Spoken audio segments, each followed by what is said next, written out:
Okay, welcome everybody. Good morning. Just about ready to start our journey into the Parsha. The good news is that there's a lot of drama in this Parsha, so that's exciting. We begin, as always, with the Parsha in a nutshell, the summary. So we'll read the summary, and then we will see where we go from there. So the story begins, the end last week, if you remember, we discussed how the story was how Eliezer was sent by Abraham to find a wife for Isaac, and she brings back Rebecca, and because he finds her to be an exceptionally kind person, and they marry at the end of last week's Parsha. This week's Parsha begins with the fact that Isaac and Rebecca are childless for 20 years, and they pray, and eventually she becomes pregnant, and this is where the action starts. So the nutshell reads, Isaac and Rebecca endure 20 childless years, until their prayers are answered, and Rebecca conceives. She experiences a difficult pregnancy as the children struggle inside her. God tells her, the verse says she goes to inquire of God. It means the prophet. So she goes to a prophet, and the prophet tells her, God tells her that there are two nations in your womb, and that the younger will prevail over the elder. In Hebrew, V'rav Yavot Sa'ir, the older one will serve the younger one. And that's going to be important in the story, because that's really the struggle, the story between the two brothers. So Esau emerges first. Jacob is born clutching Esau's heel. Esau grows up to be a cunning hunter and a man of the field. Jacob is a wholesome man, a dweller in the tents of learning. Isaac favors Esau. Rebekah loves Jacob. Returning exhausted and hungry from the hunt one day, Esau sells his birthright, his rights as the firstborn, to Jacob for a pot of red lentil stew. So at some point, even though I'm going to call him Esav, you'll excuse me for not saying Esau, I'll call him Esav, even though Esav is the older brother, but if you follow the account, he sells his birthright for some lentil stew. Why that is, we'll discuss that. The verse discusses that. In Gerar, in the land of the Philistines, Isaac presents Rebekah as his sister out of fear that he will be killed by someone coveting her beauty. He farms the land, reopens the wells dug by his father Abraham, and digs a series of his own wells. Over the first two, there is strife with the Philistines, but the waters of the third well are enjoyed in tranquility. So this is going to be significant, as we will discuss, that we don't know much. The Torah does not tell us much about Isaac's life. Almost the only thing the Torah tells us about his life is a few short verses that describe Isaac's investment in agriculture and his digging of wells. So that has to have spiritual significance and tell us something, or at least the psychological makeup of who Isaac was. Because if this is just if these are the few details that the Torah tells us about Isaac, then hopefully they are a window into Isaac's soul. We continue down the journey. Esav marries two Hittite women. Isaac grows old and blind and expresses his desire to bless Esau before he dies. While Esau goes off to hunt for his father's favorite food, Rebekah dresses Jacob in Esau's clothes, covers his arm and neck with goat skins to stimulate the feel of his hairier brother, prepares a similar dish, and sends Jacob to his father. And of course, to present himself as Esav, and the younger brother presents himself as the older brother, hoping to deceive their old father. And it seems like it works. Jacob receives his father's blessings for the dew of the heaven and the fat of the land, and mastery over his brother. When Esau returns and the deception is revealed, all Isaac can do for his weeping son is predict that he will live by a sword, and that when Jacob falters, the younger brother will forfeit his supremacy over the elder. It's not so simple. He does give him a blessing, but it's a lesser blessing. Now, Jacob leaves to Haran to flee Esau's wrath and to find a wife in the family of his mother's brother. Laban, his mother's brother Laban. And in fact, that's the next story. That's the next story next week, how he comes to Haran and he meets Rachel and he wants to marry her. And if you want the end of the story, you have to come back next week. That's the hook. Okay. Esau marries a third wife, Machalat, the daughter of Yishmael. And that is the conclusion of the Parsha in the nutshell. Of course, we can't, it didn't discuss everything in great detail. Hopefully we'll at least be able to read some of this in greater detail. But if anybody has any comments or questions or areas of exploration that you want to discuss, I'm happy to take any questions. Otherwise, we start the journey. So here we go. Let's start with the what's a good place to start? A good place to start is always the beginning. And the beginning, once Torah sort of recounts, who are we talking about? Torah doesn't rely that you remember it from last week.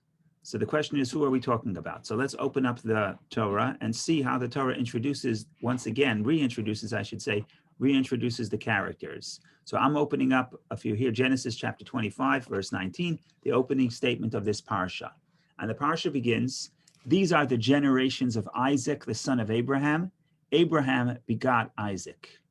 Now, generations is toldot as descendants, or it can be events, occurrences. In any case, we say, this is the story of Isaac, the son of Abraham. Okay. Then the verse says, yeah, but Abraham gave birth to Isaac. Abraham begot Isaac. The question is, why isn't this repetitive? Verse 19 is repetitive. The first half of the clause, the first half of the verse tells you, these are the descendants of Isaac, son of Abraham. And then if you had not known, we already know Isaac is the son of Abraham. But then the verse continues, Abraham gave birth to Isaac. Yeah, I know Abraham gave birth to Isaac. Didn't you just finish telling me that these are the descendants of Isaac, the son of Abraham? So verse 19 is repeated. First of all, it's repeated because we already know. I guess the first half is okay, fine, granted. But the second half is just a repetition over the first half. We know that Isaac is the son of Abraham. Why do you have to say Abraham gave birth to Isaac? So there are all kinds of interpretations. I'll give you the Kabbalistic interpretation. And the reason why I'm giving you this Kabbalistic interpretation is because I'm not just trying to figure out what this verse says, because that's important as well. But I think it's important to the overarching story, certainly from the Kabbalistic perspective. And that is that we want to think about what is the spiritual makeup of Abraham, Isaac, and Jacob. And that's alluded to in this verse. So you know this because you heard this before, but according to the Kabbalah, the reason why we have 3 patriarchs is because there are 3 primary emotions, they call it sfirot, or emotions, or attributes. So there are 3 primary emotional attributes, and every person, every Jew has all 3 of these attributes, and every emotion we will feel is going to be a combination of these 3, because these 3 become 6, then they become 7, then they become 49, and then they can have many more other shades of emotions. But if you drill down and you really want to get to the core, what are the primary emotions? There are really 3 primary emotions. And those primary emotions represent Abraham, Isaac, and Jacob represent those 3 primary emotions. And we're going to discuss it a little today because it's important to understand. If you want to really understand the story, you have to really understand the character of, the inner character of the characters, right? So if you want to see why Abraham behaves in certain ways and why Isaac behaves in very different ways, you have to look also at their character, which is motivated by their primary emotion. So the Kabbalah is going to tell you that Abraham represents chesed, loving kindness and giving. And Isaac represents gevura, strength and discipline. So they're very, very different, as we will see, as we will explain. But the first thing, what is Jacob? So Jacob is the combination of both.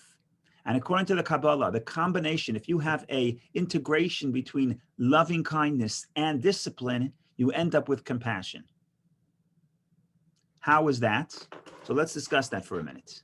Why is a mix of kindness and discipline or judgment, how does that get you to compassion? And I say this all the time. We always say that Jacob is the combination of Abraham and Isaac. So it's important to clarify what exactly we mean and how this works. So let's look at the perspective of kindness, chesed, loving kindness. When you have somebody who's a loving person and a kind person, the way they look around the world, the way they evaluate the people around them is they only see good. In their mind, everybody is deserving. So they want to give everybody everything. They're very giving people. Why are they giving? Because everyone's deserving. They don't have the ability to be critical. So that's one extreme. Now, if you have one person that sees the good in everybody and wants to give everybody, then there's the opposite emotion, the counter voice. And the other extreme, in the Kabbalah, giving is on the right side and discipline is the left side, discipline as in judgment. The left side says, 1 second, you can't just give everybody. People have to be deserving. And the left side is very critical of what does it mean to be deserving, because his standards are very high. So even if somebody is a great person, the left side would say, the judgment would say, are you really reaching your full potential? Can't you do any better? And that is that, you have the child that comes home and the child says, oh, I got a 98 on my test. So the parent could say, I hope you don't say this, but the parent could say, what, you couldn't get 100? What's the problem? Why couldn't you get 100? Right? So that's really judgmental. That's like, why couldn't you do better? And of course, we have both those qualities and both are important. I'm not putting one down or the other down, but those are the two extremes. Now, these two extremes cannot talk to each other because they're so extreme. One side, the side of kindness, sees good in everybody all the time. And the left side, the side of a discipline, doesn't see, nobody is deserving for that person. Everybody can do better. There's always room to improve. So those two aspects of our soul, those two attributes cannot talk to each other. What's the middle ground? According to the Kabbalah, the middle ground is compassion. What do I mean? And why is it a middle ground? It's the middle ground because both the right side and the left side could agree with compassion. So let's role play this conversation. One person comes up and says, Chesed, we got to give this guy because everybody's deserving. The left side, the judgment says, we can't give this person. The person is not deserving. There's not going to be a compromise between those two parties. But what happens if you introduce a third party? The party that we're going to call compassion. And the party says like this, I can get both sides to agree. How so? Watch, very simple. First of all, I agree with the left side. I say, you know what? This person is not deserving. He's not deserving. Okay, the left side is happy. But then I say, just because they're not deserving doesn't mean we're not going to give them. We're still going to give them. Not because Mr. Right side, who says everyone is deserving. No, the person is not deserving, but we're going to give them anyway. Why? Not as because they deserve it, but because of compassion, because we feel bad, because we feel for that person's pain. Okay. Now both extremes could agree. Because even the left side who doesn't want to give, doesn't really mind to give. What the left side really doesn't want, it doesn't want the eradication of judgment. It doesn't want to say everyone's deserving. He says, what are you talking about? The guy's not deserving.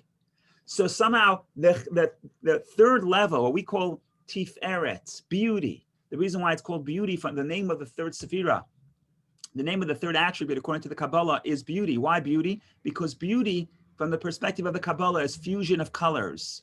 I don't know if there are any artists here. Do you disagree with me? Do you agree with me? The perspective of the Kabbalah, one solid color cannot be beautiful. The idea of beauty, there's a certain spirituality that comes with the merging of various colors, and that's what beauty. That's what produces beauty. So the third attribute is called beauty because it combines the both perspectives of the right side, of the left side, the desire to give, where everybody is deserving, and the desire to be critical and judgmental and say, the person is not deserving. And then the third quality, the quality of compassion, is able to get both parties to agree. And that's Tiferet, that's beauty. And then you can start having then you can already start having a more balanced life. Because the third one is able to create agreement between both extremes in our soul. Let me conclude the point, and I'll take any questions if anybody has. But to conclude the point, let's go back to the verse. Says the verse, these are the generations of Isaac, son of Abraham. Okay, Isaac, son of Abraham, Generations means the descendants. These are the descendants of Isaac, the son of Abraham. Okay, that's just seems like it's just telling us information. But then the Torah emphasizes, don't forget, Abraham begot Isaac. Abraham is the father of Isaac. What is that telling me? This is the Kabbalistic meaning. Isaac is about to give birth to Jacob, but make no mistake, Jacob is not only the descendant of Isaac. Jacob is the descendant of both Isaac and Abraham. That's what the second half of the verse is telling us. Because otherwise, if you just told me that this is the descendants of Isaac, the son of Abraham, I think you're just telling me who he is. Yeah, he's Isaac, the son of Abraham. But when the Torah emphasizes Abraham begot Isaac, what the Torah is telling us that the father, the spiritual father of Jacob is not just Isaac, it's Isaac and Abraham. Why? Because Tiferet, the third Sephirah, the Sephirah of beauty, the Sephirah of compassion, is not a direct descendant of Isaac alone, but it's a combination of both Isaac and Abraham. And that gives us the personality of Jacob. Now, I just want to say one more point. Okay, I'll leave it alone. Okay, no more points. If anyone has any questions or comments. Rabbi, I do. Yes. My question is about attributing to Isaac judgment, excellent judgment, when we see that, first of all, he's not married until he's 40. That's number one, very interesting. Let me jump in. Number two, that he is basically blinded in his old age. I mean, every time he appears on the stage, except when he digs the well and he refuses to act intelligently in this case, he doesn't show as judgment, he shows as some kind of issues with his outlook or his. So let me answer that. First, the joke was I wanted to jump in, not because what I had to say was so brilliant, but I thought it was funny. Who doesn't get married to 40? The person who can't find anyone perfect enough for him. It's too judgmental. If you're not so judgmental, you can get married a little younger. No, I'm just kidding. When we say judgmental, I mean not. I don't mean that you have. You're having good judgment. I don't mean good judgment. I don't mean good judgment. What I mean is the attribute. It's much more discipline than giving. What do I mean? When I give, I just want to give everybody. I'm not discerning. When I try to apply discipline, I'm asking a question: are you deserving? And the answer is probably no, because I'm never perfect. So it doesn't mean I have good judgment, but what it means is it's not the attitude of giving, it's more restricting. So you have two parents. One parent always wants to help the child with the homework. And one parent always wants to tell the child, okay, this is the answer to the math problem. And you have another parent who never wants to tell the child the answer. He says, you're not deserving. You have to figure it out on your own. That's what we mean by judgment. That doesn't mean that that's always the best thing to do. Sometimes it's a bad advice to be too judgmental. But when I say judgment, I don't mean good judgment. I mean that you're constantly trying to evaluate, is this person deserving? Why should I give it to him? Let him earn it on his own. Why should I tell you the answer? Why weren't you listening in school? Now, it doesn't mean that that's the right approach to parenting. Probably the right approach to parenting is probably Jacob, the combination of the two. But that's part of the story here. Part of the story here is that Abraham has two sons and Isaac has two sons. And each of them have only a 50% success rate with their children. Why? Because they are extremists. One is an extreme giver and one is extreme discipline. And that's why if you're an extremist, some children will relate to you and some will not. Jacob maybe has other problems, but Jacob is balanced. If he's balanced, he's able to communicate with each of his children. So now, he doesn't always do the right thing. Sometimes he favors Joseph. Sometimes he makes other mistakes, and those siblings are not perfect. In fact, they sell their brother as a slave. So there's no perfect family. But all 12 children remain in the Jewish fold, remain loyal to the legacy of Abraham and Isaac, to the legacy of Jacob. So ultimately, he's able to affect all of his children. Why? Because he's not an extremist. He has that balance. So to clarify Jill's point, when I say judgment, I don't mean good judgment. I mean someone is I think discipline is a good word. There's no perfect English word that will capture the nuance of the word, of the attribute. Even the Hebrew word gvura, strength, does not capture it, because it's not a word, it's an emotion. It's a state of mind, it's a state of the heart. One person is giving and one is always holding back.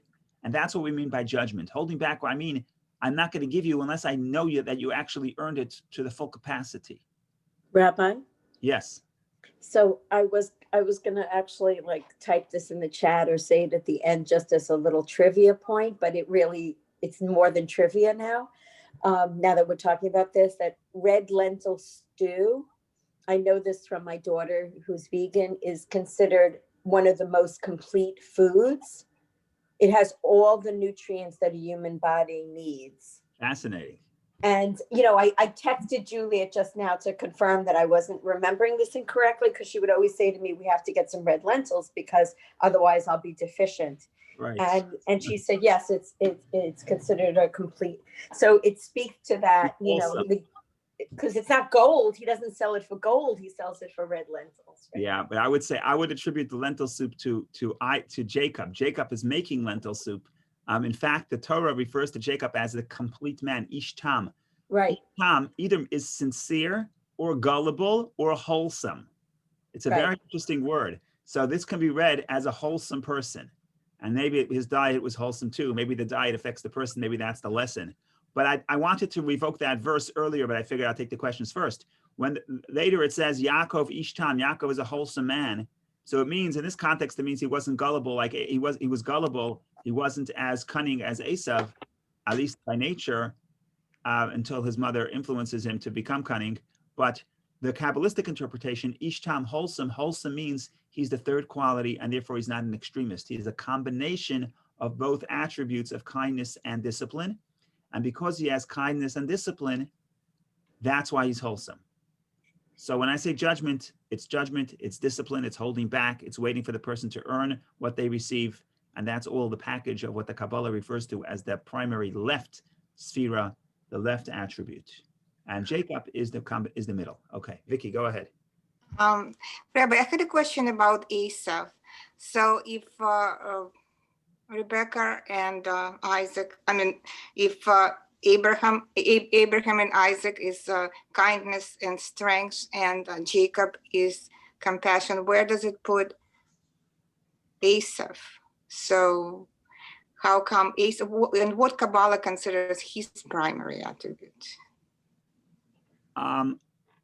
The interesting thing about, that's a good question. The interesting thing about the patriarchs and their children is each patriarch, both Abraham and Isaac have two children, and the person who ends up becoming the patriarch of the Jewish people is not the one that the father thought should be the one. So, for example, Abraham wants Ishmael. God insists it's Isaac, but Abraham wants Ishmael. And in this story, it's clear that Isaac wants Esav. How so? How does this work? So basically, according to the Kabbalah, each one likes the child who represents their own quality. So Abraham is kindness, Yishmael is kindness. Now we can go into the differences between holy kindness and unholy kindness. Yishmael is unholy kindness, and we can discuss that and see how the holy kindness differs from the unholy kindness. But the bottom line is, from the perspective of the Kabbalah, Abraham loves Yishmael because he sees Yishmael as very similar to him. Isaac is very different, so he does not attracted to Isaac. Now, the same thing with Isaac and his two sons. While Jacob is wholesome, meaning he has a combination of the two, Isaac and Esav have a similarity in that both of them have discipline, have strength. If you're going to be a hunter, it takes a certain, I hate to use the word, it takes a certain cruelty. And a cruelty represents, I have to suppress the natural compassion. It takes a certain strength and discipline to do that kind of work. And that's his personality-wise was like Isaac. He expressed it very differently. Isaac was introverted, and Esav was always wanted the expanses of the field. He has to run around, he has to hunt, he has to chase, he has to dominate. But the attribute of domination is even though on the surface it looks different, but the attribute of domination is similar to the attribute of Isaac the introvert, because both of them require discipline and strength, and not succumbing to natural kindness and compassion. So in that sense, that's the Esav. Esav is the unhealthy strength, unhealthy discipline, unhealthy cruelty. Thank you. Okay, now we could discuss the story of why he sells the firstborn, why he sells the Bechorah, why he sells the firstborn. Maybe we'll go back to it. I want to jump to the story that Jill referenced, and it's the story of the digging of the wells, because from the perspective of the Kabbalah, the digging of the wells is very significant. So let's read a few verses just that we get a little bit of a feel for what's happening, and then maybe we can discuss it and discuss the Kabbalistic perspective over here. We still have the drama that we didn't discuss, the stealing of the blessings, but that we have to save something for next year. No, I'm kidding. We discuss it every year, and maybe we'll discuss it this year as well. Okay, let's read how many verses. Not a lot of verses. 10 verses we have here. We'll read 10 verses. This is the third reading. So Isaac and the man became very great, and he grew constantly greater until he had grown very great. Okay, a lot of words great in this verse. Verse 13. And he had possessions of sheep and possessions of cattle and much production, and the Philistines envied him. He was living amongst the Philistines, and they got jealous of him. Now, here's a fascinating verse from the perspective of the Kabbalah. And all the wells that his father's servants had dug in the days of Abraham, his father, the Philistines stopped them up and filled them with earth. Now, where are we talking about? We're not talking about the hills of Judea or the hills of Samaria where there's rain. We're talking about on the coast, and there's no rain on the coast, and it's southern coast of Israel. So it's closer to the desert. And if you don't, in the desert, the most important resource, of course, is water. And Isaac needs water, and he digs. Abraham also lived in Beersheba. So Abraham digs wells of water. The Philistines don't want, after Abraham passes away, after Abraham is gone, the Philistines stuff the wells. Why? Because even though the water is good for everybody, but they're jealous of Isaac. So they want to stuff those wells. Now, we'll continue. And Avimelech said to Isaac, Avimelech is the king of the Philistines, go away from us, for you have become much stronger than we. Some people say this is the first representation of anti-Semitism in the Torah, because if you look carefully, it doesn't say, the translation is not accurate. It doesn't say, go away from us, for you have become much stronger than we. That's not what it says. It says, for you have become much stronger, not than we, but from we, or from us. Ki atzamta, you became mighty, mimenu, from us. What are they telling him? You got your wealth from us. You took our resources. That's the claim. Now, Isaac leaves, and later you'll see later in the Torah, they come and they want to make peace with Isaac. Why? Because they realize that when Isaac leaves, they realize that that doesn't help them.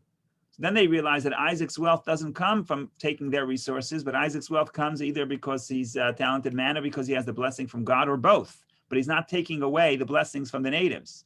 So then they come and they want to make peace. But that accusation that you got your wealth from us, go away from us because you became mighty from us, stronger from us, meaning you're getting your strength from us. That is something that we have heard over the years. And I guess this is the first time when that claim is leveled against us. In any case, Isaac continues. And Isaac went away from there, and he encamped in the valley of Gerar and dwelt there. Verse 18. And Isaac again dug the wells of water which they had dug in the days of his father Abraham, and the Philistines had stopped them up after Abraham's death. And he gave them names like the names that his father had given them. And Isaac's servants dug in the valley, and they found there a well of living waters.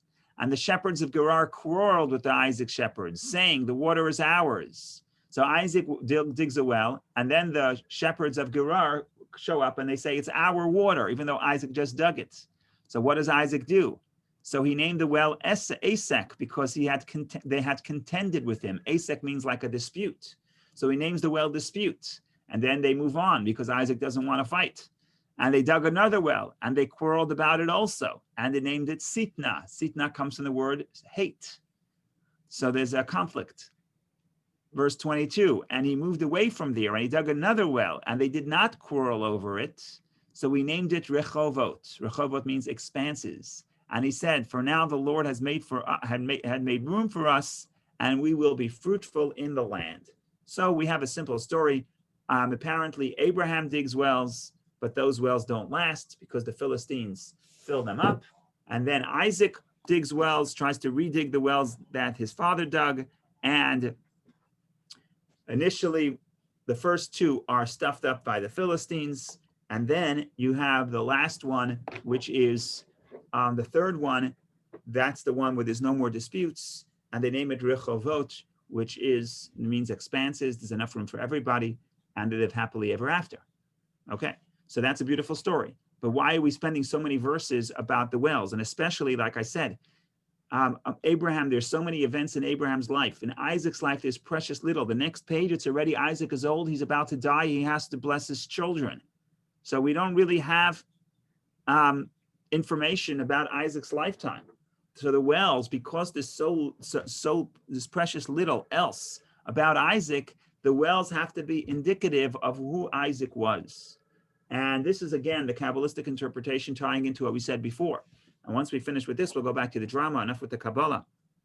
Actually, that won't be enough with the Kabbalah because the Kabbalah helps to drive the drama. But in any case, so the Kabbalah says like this: what's the difference between the character of Isaac and the character of Abraham?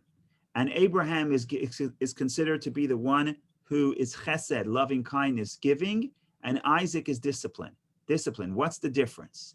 So Abraham is the one who wants to give, always wants to share, always wants to preach. You always have a friend like that who's always giving you advice. Maybe you had a mother or a grandmother who's always telling you what to do, always giving you advice, and always telling you how to stay away from the pitfalls and mistakes, and superimposing her view of what, or his view of what the right path is. That's what Avraham is. Avraham is extremely charismatic. And he's able to preach to people and bring many people to the faith of one God. What's interesting about Abraham is in his lifetime, he has many followers. I don't know how many, thousands, tens of thousands, maybe hundreds of thousands. But after Abraham dies, they're gone.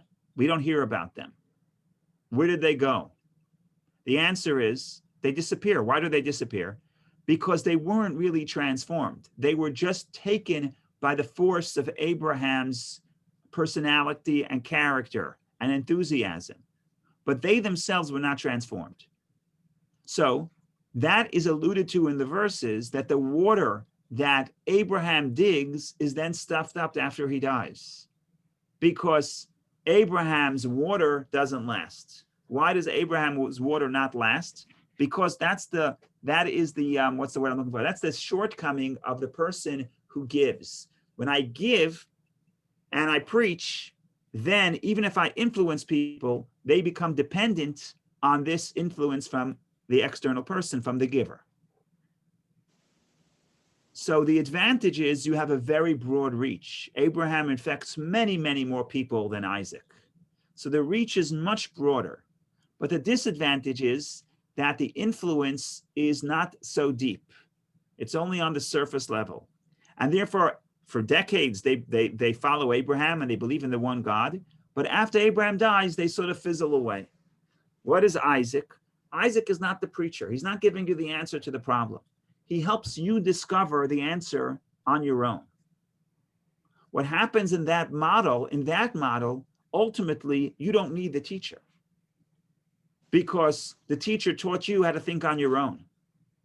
Now, the audience for Isaac is much smaller. Not everybody is on that level that could be influenced to come to Isaac without the charisma of Abraham. So the circle of influence of Isaac is much smaller, but those who he affects in a much deeper way. And says the Kabbalah, that is the meaning of the digging of wells. Abraham is almost like you're bringing water to the barren land. The water, the life, the inspiration comes from somewhere else. What does Isaac tell you? Isaac tells you that wherever you look, there's water. The only question is how deep you have to dig. So when Isaac sees someone, Isaac doesn't see someone, oh, this is a person I have to bring water to. This is a person I have to give. Either give something physical or give an idea or enlighten. This is not a person I have to enlighten. This is a person that has the enlightenment and the wisdom buried within themselves. I don't have to tell them anything. My job is to help them discover the water that they already have. I don't have to truck water in from elsewhere. Talking about this geography, the south of Israel. So it was in the 60s, Israel started a project, and they succeeded in the project where they made a pipe from the north all the way to the desert. It was called Hamovil Ha'artzi. They have to bring in water from the north to the south because the south was desert. And that was one of the causes of the 6-Day War, because the Syrians didn't like that idea. They tried to divert some of the water, and ultimately one thing led to another, and that was one of the causes. But in any case, what we're trying to say is that's Abraham's model. Abraham's model is we have to ship water in from elsewhere. Isaac says it takes discipline, it takes work, it takes trust, but there's water everywhere. There's water within everybody. You don't have to give them, help them discover it on your own. That's the difference between Abraham and Isaac. Now, once we understand the difference between Abraham and Isaac, now we understand much more. Now we understand why is it that Isaac wants to bless his son Esav. Because Isaac is able to see the hidden potential within every person. So Rebecca is more like Abraham. So Rebecca says, I'm going to talk to Isaac. I'm going to talk to Esav. I'm going to teach him the right way. But you can't do that because Esav is not listening. So if Esav is not listening, the person giving ultimately has to give up. But if Isaac really believes that there's water within every person, I can't give it to you. I don't have to give you. To the contrary, I have to step out of the way. I have to help you find the tools on your own, but you have to work, you have to find it within yourself. And therefore, ironically, it is the one who is more disciplined that is able to, and not giving, who ultimately believes in Esav more than Rebecca does. And that is the beginning of the understanding of why Isaac is able to see in Esav the potential that he has. Now, this leads us to the next point, unless anybody wants to stop me. Well, I actually had a question about Esav's character, kind of follow up on the first one I asked. Yes. Was it his nature that his compassion was suppressed, and that's why he was inclined to be a hunter? Yes. And if so, then did Isaac sense that, or did Rebecca sense that? I think so. That was his nature. Look, the nature of whether I'm kind or giving or disciplined, that is a nature that is given to me that I can't change. What I could change is how do I express that nature, right? So a person who's loving and kindness and doesn't have any discipline, so I'm very loving. The question is, what do I choose to love? So Abraham chooses to love God and love people. But then there could be a negative expression of the attribute of love, where you love things that are harmful or destructive. And the same thing with discipline. Discipline is a certain cruelty. What do I do with that ability to be cruel? When I say cruel, I mean to suppress my natural, to suppress meaning to be disciplined, to not follow my natural inclinations. That's a great skill, right? It helps me get through medical school.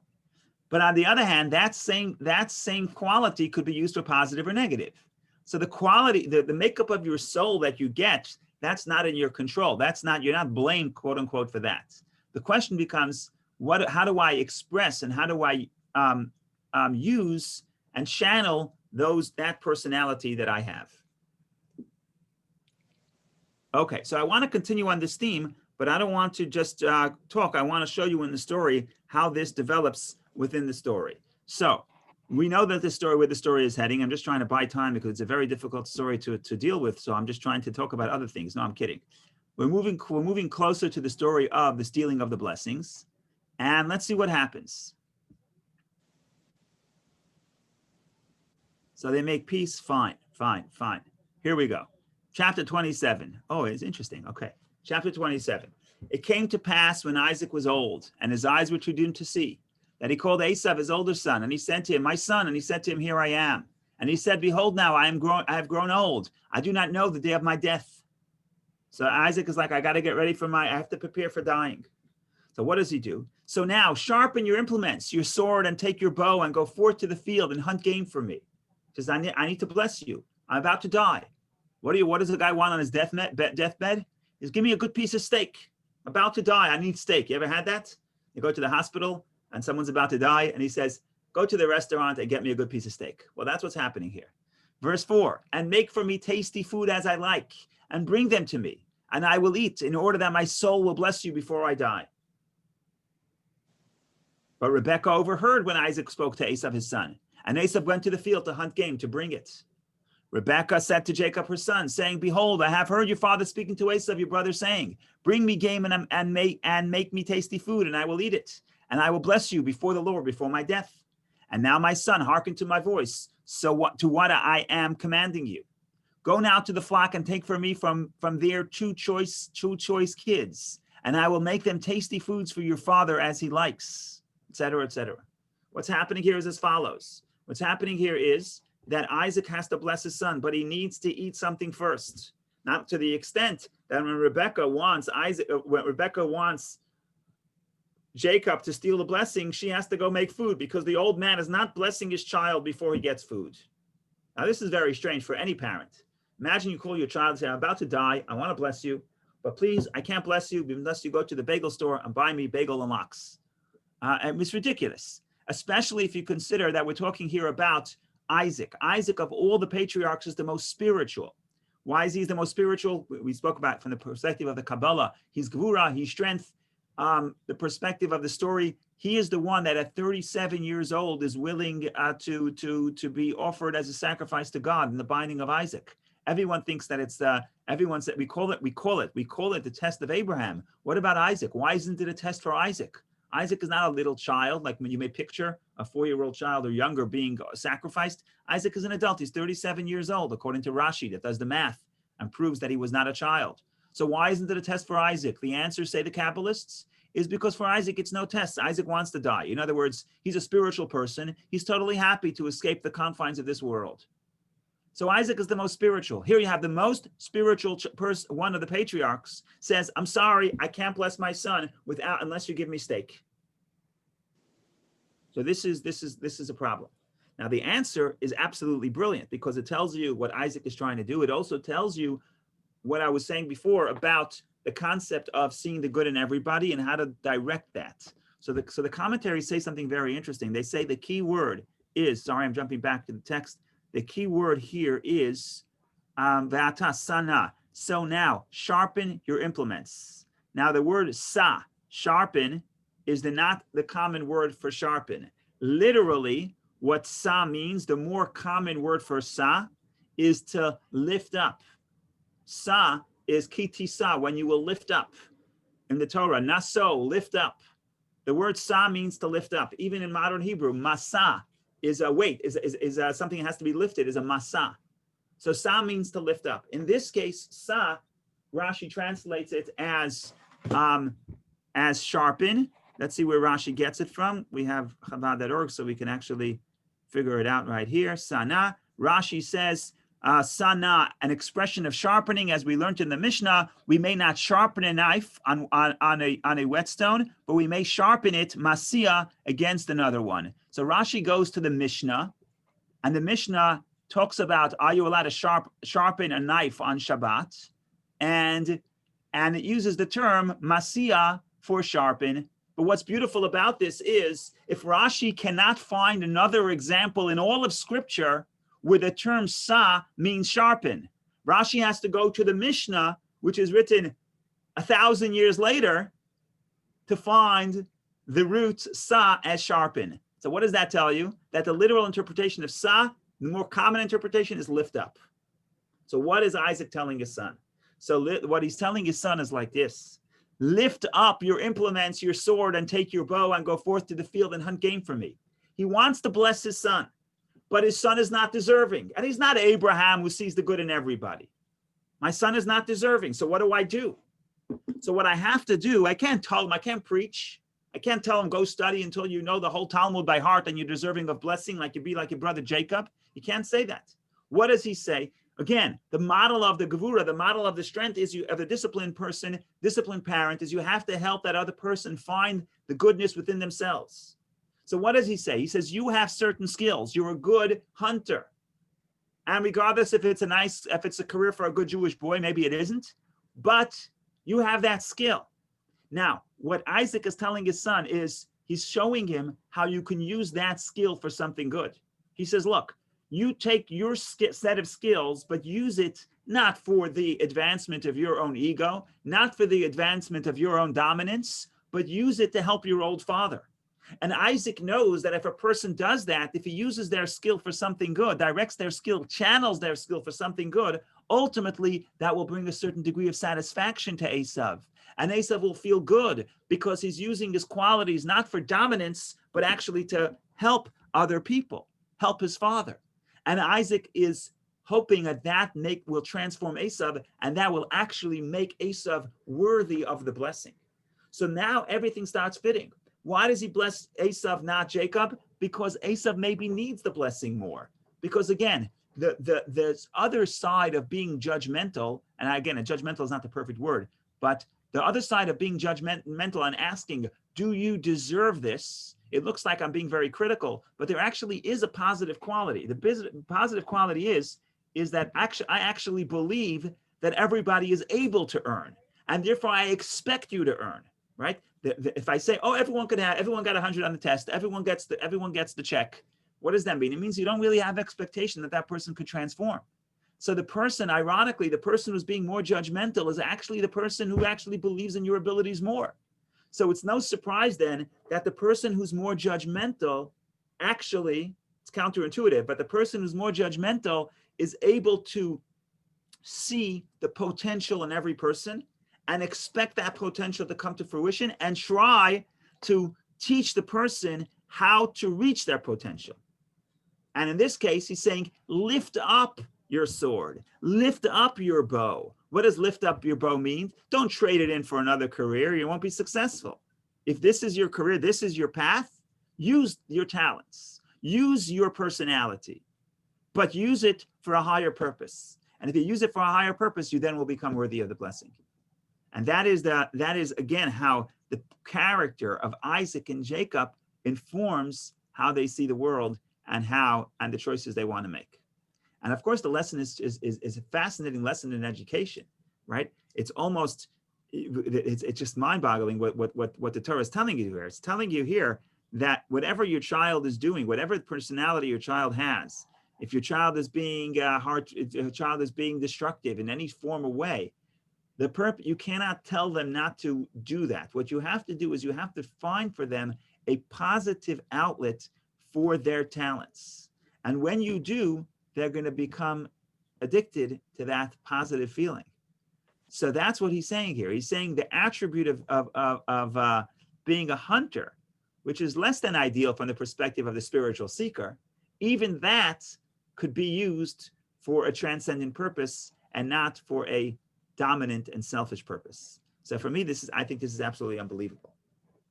So that's the element of the story. A lot more to talk about. We have another few minutes. We'll maybe try to go at this some other angles, but that's one little piece here. Go ahead, Vicky. Does Kabbalah talk about what would have happened if Rebecca didn't interfere? What that intent of Isaac probably will, influence. Let's talk about. For that we have to introduce the greater story. If anybody was here on Tuesday for the JLI, I apologize because some of this will be repetitive, but we'll put it out there. What is the big conflict here between Rebecca and Isaac? And why is it that Isaac sees the good in Esav, and even so Rebecca will not agree, and Rebecca insists that the blessings must go to Jacob? And this is a big topic, and I can't do it in 9 minutes. Maybe it probably takes a few hours, because again, there are layers and layers. But let me just give the simple and straightforward version from the perspective of the Kabbalah. And the Kabbalah says like this: Esav and Jacob are very different. Esav and Yaakov and Esav are very different in the source of their energy. And in the language of the Kabbalah, one is from the world of chaos and one is from the world of order. And to do this simply, I'm just going to use a metaphor, because each of us, again, all the stories in the Torah apply also to our life. We each have, a little bit of chaos, a little bit of order, and getting the balance right is key. And from the perspective of the Kabbalah, Yaakov and Esav is like your mind and your heart. And your mind and your heart are very different. Your heart is passionate, but passion can also be erratic. It's not stable. The mind is very different than the passion of the heart. The mind is analytical. And like I said on Tuesday, a big problem, probably almost all the tension in our life comes from the fact that the mind and the heart cannot communicate. And the reason why they can't communicate is because they don't speak the same language. And I'm going to try to illustrate this. What do I mean when they don't speak the same language? The heart only sees generalities. The mind, if it's doing its job, must be analytical, and being analytical requires seeing the details. And let me try to explain. So if somebody comes to you and says, I know you for a little while, I actually love you, but I love you 98.3%. Okay? What you know, first of all, don't say that to anybody, because what that means is that you're not talking from your heart, you're talking from your mind. Because the heart doesn't see nuance. If I love you completely. If I hate you completely. That's the heart. The mind's job is the opposite. The mind's job, if I'm being analytical, I say, okay, I like this scenario, I like this person, I like this job. But the mind's job is to see, okay, but what details do I like? What details do I not like? Okay, I like the new job, but I don't like the commute. I like the new job, but I don't like my neighbor. And in other words, the person I'm sitting next to. The mind is always, whenever you take out a sheet of paper and you make a list of pros and cons, what you're doing is you're applying your mind, and your mind is supposed to break up the details. And therefore intellectual people, they never get too excited. Why? Because even bad things, they're able to see the good detail that's in the thing. So something bad happens, say it's bad, okay. But there are some certain silver linings. I see some details that are good. And the moment you break everything up into details, what happens is the passion evaporates. Now, it's a wonderful thing to be intellectual, but not if you're trying to create emotion, not if you're trying to create a relationship. In the heart, on the other hand, the heart is blind to details. That's why they say love is blinding, because if I love you, I'm not able to see any nuance. I'm not able to see, I love you, but I don't like that you, what do? That you leave your socks on the floor. That's not love. That's the mind. And therefore the heart, because it speaks in generalities, it's very passionate. And the mind, when it starts breaking down the details, by definition, the passion evaporates. So what do I mean here?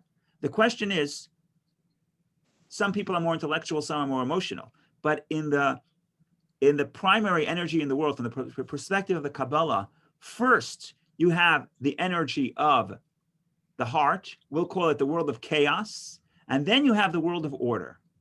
And what happens is, a nice metaphor is, the heart is the engine and the mind is the steering wheel.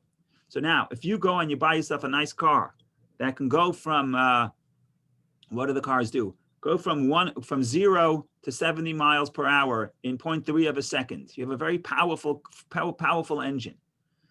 Now, what happens if you don't have a steering wheel?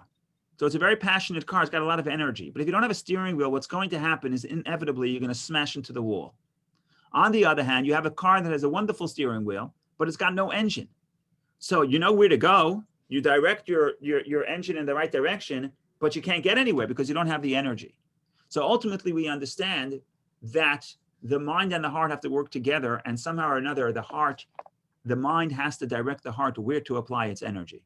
And that's the story in short. But if you can do this, you're living a wholesome life. It's usually very hard to do, again, because these two parts of ourselves, the heart and the mind, have trouble communicating, and they need some help communicating. But that's beyond the scope of this discussion.